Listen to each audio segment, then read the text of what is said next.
Bismillahirrahmanirrahim. Poin berikutnya yang ingin saya sampaikan adalah tingkat pencegahan. Kata Qadhi Iyad di sini, fahaqqul mughayyir ayyughayyirahu bikulli wajhin amkanahu zawaluhu bih.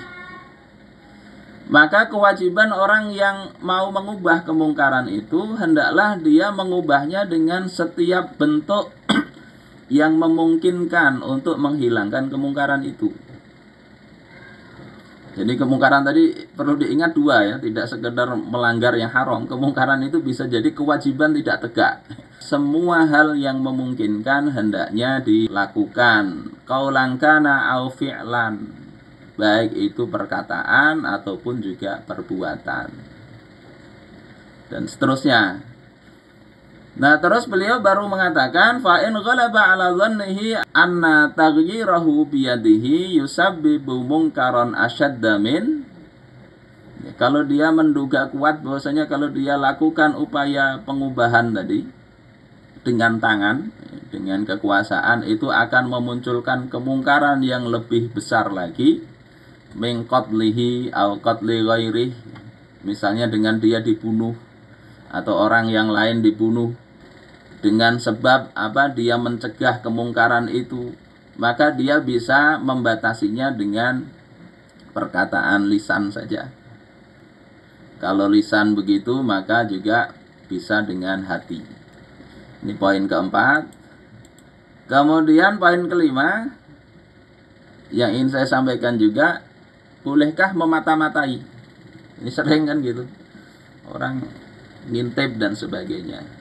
Maka ada dua hal di situ oleh Imam Al-Mawardi, masih di Sahih Muslim, bahwasanya tergantung perkaranya. Kalau perkaranya itu memang harus segera, misalnya ada kabar ada seorang lelaki mau membunuh orang, di mata-matai boleh.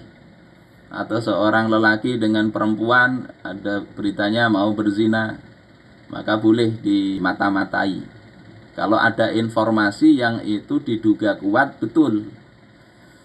Yang kedua, kalau nggak ada informasi awal yang diduga kuat itu betul, maka tidak boleh untuk memata-matai.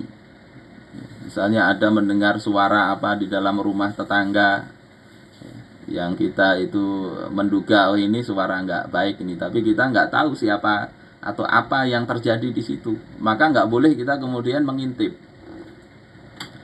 Ini poin kelima. Jadi perlu hati-hati juga, jangan mencari-cari kesalahan kaum muslimin. Khalifah Umar itu pernah di dalam hadis riwayat Imam Al-Hakim, beliau itu memasuki rumah orang yang orang itu dugaan beliau mabuk. Maka beliau kemudian justru ditegur orang tadi. Kalaupun aku mabuk, kata beliau, ya itu urusanku. Tapi engkau ini telah melanggar kehormatan rumah, ya, melakukan tajasus. Akhirnya berdamai itu Khalifah Umar. Kemudian poin keenam, apa akibatnya amar ma'ruf ini, kalau amar ma'ruf nahi mungkar ini kalau ditinggalkan? Hadisnya sebetulnya banyak, cuma saya ingin sampaikan perkataan Imam Al-Ghazali di dalam kitab Ihya beliau. Kata beliau, secara umum rusaknya rakyat itu adalah karena rusaknya penguasa. Kemudian rusaknya penguasa, nah ini lanjutannya, wa fasadul muluk bi fasadil ulama. Rusaknya penguasa itu karena rusaknya ulama. Rusaknya ulama. Falaula al-qudatus su' wal ulama us-su' laqalla fasadul muluk. Andai tidak ada hakim yang buruk dan ulama su', akan sedikit itu kerusakan raja atau kerusakan penguasa itu. Kenapa? Khaufan min ingkarihim. Karena para penguasa akan takut para ulama itu mengingkari kemungkaran mereka.